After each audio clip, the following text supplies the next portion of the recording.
3 years ago, I reviewed the famous Bucar S400 MK1. Now at the time, most of my audio buddies liked it except one, Mr. Kanta. I call him Mr. Kanta because he used to own a pair of Focal Kanta. Now he prefers speakers on the livelier side, with lots of detail, transparent, and sparkles like no tomorrow. I guess that is why he likes speakers like Focal, Monitor Audios, and B&W. Now I used to have a similar taste, but I've noticed my taste has changed recently. Now remember at the time, the reason he did not care for the MK1 was that he felt the top end was a bit rolled off and lacks detail. It did not sparkle, and I think it has to do with the shorter decay. Now in my S400 video, I described the S400 MK1 as having a shorter decay. Interestingly, I came across a reviewer on Stereotimes who has validated my observations. I like the way he described it, and I quote, "The lingering bell-like high tones linger for a shorter time than with the other two speakers. In other words, the decay of the reverb is somewhat foreshortened." Now, because of this characteristic, I personally prefer the Bucar S300, because it sparkles more. I know everyone is head over heels for the S400, but the S300 for me is the hidden gem. It reminds me of the Dying Audio Special 40, and an audio buddy of mine who owns a pair of Special 40 also noticed that when he heard the S300 for the first time. He called them the affordable Dying Audio Special 40. Recently, Bucar asked if I would like to review their MK2. Now, remember, I said I noticed my taste has changed over the last few years, so I wonder how I would feel about the MK2.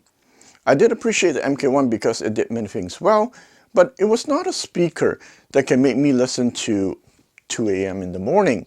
Now, when I received the MK2, within 3 minutes after listening to the speaker, I wrote to Bucar saying, "Oh, I prefer the MK2. I then invited Mr. Kanta, who, remember, did not like MK1, to see his reaction on the MK2. The first minute he listened to the S400 MK2, he noticed that, hey, the top end has opened up a lot compared to the MK1. He found it a step up compared to the MK1 in terms of detail. Now for him, it was definitely an improvement. But after 5 minutes, he said, okay, meh. I don't really care for it. Let's listen to something else. I guess once again, it is not to his taste. So I remember that day we spent the rest of the day listening to something else. Now, just before Mr. Kanta left, I told him, let me try something and let's give the MK2 another try. The MK2, as you know, is not a forward, lively, bright sounding speaker, okay? And the first time when I let Mr. Kanta listen to it, I had it paired with the smooth sounding Macintosh 6700. So this time I paired it with something a bit more lively, the Quad Elite monoblocks. Now for those of you who don't know, Quad electrostatic speakers are a bit rolled off on the top end. I guess Quad built these monoblocks with a bit of bite and sharpness to match perfectly with the Quad speakers. I think I used the Bemesta 897 as a preamp, the Exasound E28 DAC as the source.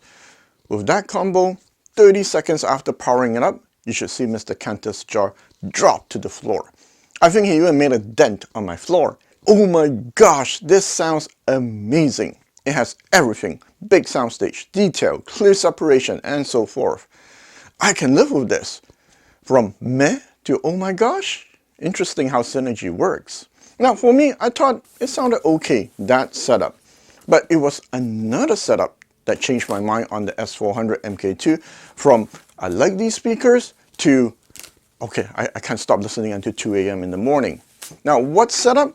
Now I've made a separate video on the MK2 and the Galeon TS120 tube integrated amp, and I will link it in the first comment. If you are a Focal lover like me, there is a way to get the S400 to sound satisfying with the right system matching. Now, as you know, there's so many videos online praising the S400 MK2. As such, I'm not going to give it more flowers, but rather I'll give you something to think about. So, my audio buddies, let's talk about it today.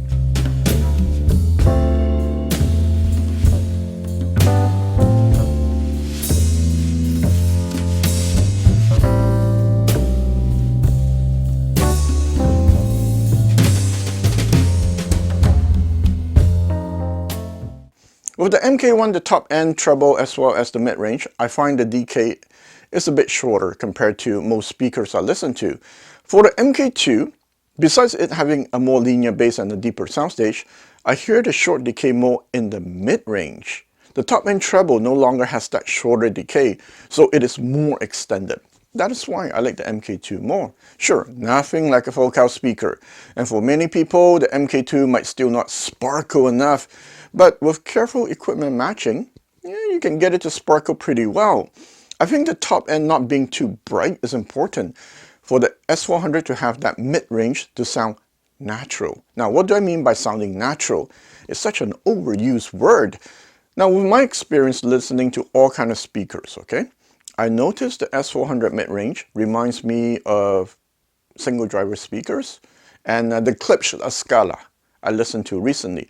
That slight shorter decay gives a natural sounding mid-range, which I don't hear in most speakers. Now imagine going to karaoke. I used to go a lot in my younger years, and to cover up my bad singing, I would increase the echo. With that increased reverb, anybody can sound amazing. You want to impress the opposite sex at karaoke? That is the secret weapon. Now with the shorter decay, it's like you take away the reverb and it sounds like you and me talking. Very natural and not artificially enhanced. Now that I think about it, the Tecton Double Impact I listened to many years ago might have that characteristic. I really need to get a Tecton in one day to listen. This quote-unquote natural sounding mid-range in the S400 is quite special. And whether you like it or not obviously depends on you. Now, if you like speakers like the Klipsch La Scala, chances are you will appreciate these MK2 S400. If you like speakers like Dying Audio Special 40, chances are you'll prefer the Bucar S300. Now, I remember reading a comment in one of these S400 videos. An S400 owner who used to own Focal, B&W, and so forth said, you know what, the S400 tone sounds more natural, and for that reason, he preferred the S400. That's why I always say, a question of taste. Man, I really should make a mug with that printed on it. Next, the bass on the S400 is quite capable, and it does sound bigger than what you would expect from a bookshelf speaker. Now, it might not be as tight as my Focal or B&W, but one thing I learned from trying a lot of different types of speakers and living with the Sibelius, the Pro Acoustic Sibelius, not having super tight bass can be a very good thing. Jazz, for example, sounds better with speakers that don't have tight bass. Where it differs from the MK1 is the bass is more linear, so you don't have that same muscular feel, but it is more nuanced. Usually I prefer a bass like MK1 with slight bass bump, but in this case, I like the MK2 bass equally as much. So that's my simple observation of the S400 MK2. If you are planning to buy the MK2, I'm sure you have watched all the S400 videos 3 times already online, okay? I will not repeat what others have said. All of my audio buddies had a great time with it. Sure, some did prefer the MK1, but most prefer the MK2. Now, I personally like the MK2 more, and regardless, all of them had a great time with it. I would add that the S400 with the Bucar i150 integrated amp is a pretty smooth setup. Now keep in mind that the S400 leans more towards a musical speaker rather than an analytical one. So if you're more for that laid-back presentation, you can pair it with the i150. Of course, it is possible to easily tune the i150 to be a bit spicier for those who prefer a more lively presentation. Now, one thing I learned over the years about making YouTube videos is some people only care about one thing. Is it good or not? Nothing else matters. Thomas, just tell me, is it good or not? Then there are those who think, wow, all YouTubers, man, they're bought off, and unless they make negative reviews, they're not credible. So let's break this down logically, Spock. Okay, shall we? Let's assume that all the YouTubers, well, except Thomas, obviously, were bought off by Bucard, and none of the reviews are authentic. But what about all the people who have bought Bucard speakers over the last few years with the option to return them, but kept them? Surely they cannot all be bought off. Think about it. Bucar has so much success that they were able to open up a store. No, I was drooling looking at that video. This tells me enough people have voted with their wallet to make Bucar a successful brand. The S400 is good. The people have spoken. Sure, there will always be people who don't like it, and it is normal. You can make a speaker that pleases most people, but not all people. I will finish the video with another real-life story. I should change the channel name to Thomas and Hi-Fi Stories. So recently, I went to a subscriber's home to listen to his Dynaudio Special 40. Now, I'm familiar with the Special 40. Sparkles like no tomorrow, and it's really detailed. If you like focal speakers, yeah, you'll enjoy the Special 40. Now, the reason I dropped by his place is because he wanted to try the Special 40 with the Wilsington R8 tube integrated amp. Now, he finds the Special 40 too lively, and he was hoping a tube amp would tame it. Now, I listened to the combo and I thought, okay, it sounded okay. I will not say it is bright, but it's definitely very lively.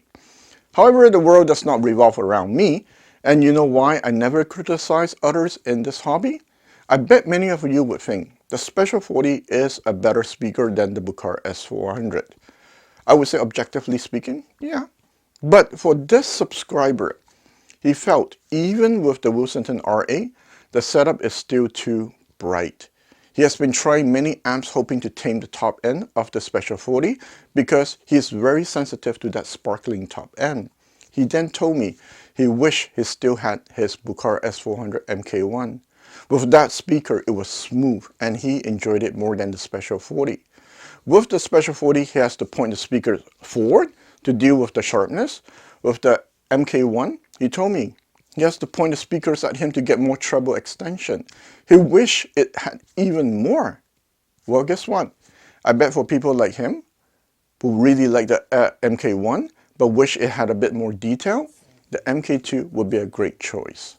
Also, for those of you out there who cannot stand bright speakers, the S400 MK2 might be a good choice for you. Remember, there's no such thing as the best in hi-fi or a question of taste. Damn, I really need to put that in a mug. Okay, with that, I will see you next time. Now, if you want to hear how the Galeon TS120 pair with the Bucar S400 MK2, head over to my other Galeon channel. I will put a link in the first comment. Later.